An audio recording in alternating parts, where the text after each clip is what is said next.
Hello, नमस्कार, good morning सर्वांना. स्वागत आहे तुमचं माझ्या मिनी ब्लॉगमध्ये.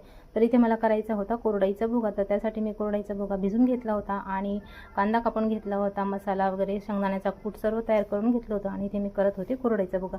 तर आज खूप महत्त्वाचा आणि वेगळा विषय आहे. खरं तर मी यूट्यूबवर आले आहे त्याचं कारण म्हणजे मला माझा अनुभव आणि माझ्यासोबत घडलेल्या गोष्टी शेअर करायच्या होत्या. परंतु कधी कधी असं वाटतं की शेअर करू की नको, कारण काय होतं, आपण करायला जातो गणपती आणि होतो मारुती. तसं नको व्हायला म्हणून सध्या तरी मी एवढंच सांगेन की माझ्याबद्दल काहींचा खूप गैरसमज झालेला आहे. पण माझ्या सर्व नातेवाईकांना माहिती आहे की माझं लग्न माझ्या चुलत्याने केलेलं आहे आणि माझ्या चुलत्याचं नाव खराब होईल असं मी एकही काम केलेलं नाही.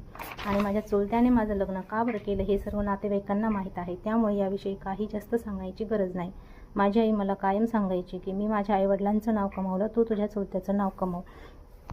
आजकाल कसं झालं आहे माहिती आहे का, आपल्या मनात असलेल्या गोष्टी आपल्याला बोलण्याची संधीच मिळत नाही. त्यामुळे खूप घुसमट होते. पूर्वी कसं सर्वजण एकमेकांशी आपल्या गोष्टी शेअर करायचे, आता तसं राहिलं नाही. तसंच मलाही खूप बोलायचं होतं पण मला कधी संधीच मिळाली नाही. परंतु काहींचे शब्द इतके काळजाला घाव करून गेलेत ना, कितीही मलम लावला तरी ते घाव भरू शकत नाही. एकमेकांसोबत बोलले तर प्रॉब्लेम सॉल्व्ह होतात आणि गप्प राहिले तर गैरसमज होतात. माझ्याबद्दल माझ्या सर्व नातेवाईकांना माहिती आहे, त्यामुळे मी जास्त काही शेअर करणार नाही. तर जे लोक मला ओळखतात, जे नातेवाईक मला ओळखतात, त्या सर्वांनी व्हिडिओ आवडला तर लाईक, शेअर आणि सबस्क्राईब करा. तर या व्हिडिओमध्ये एवढंच. बाय बाय सर्वांना.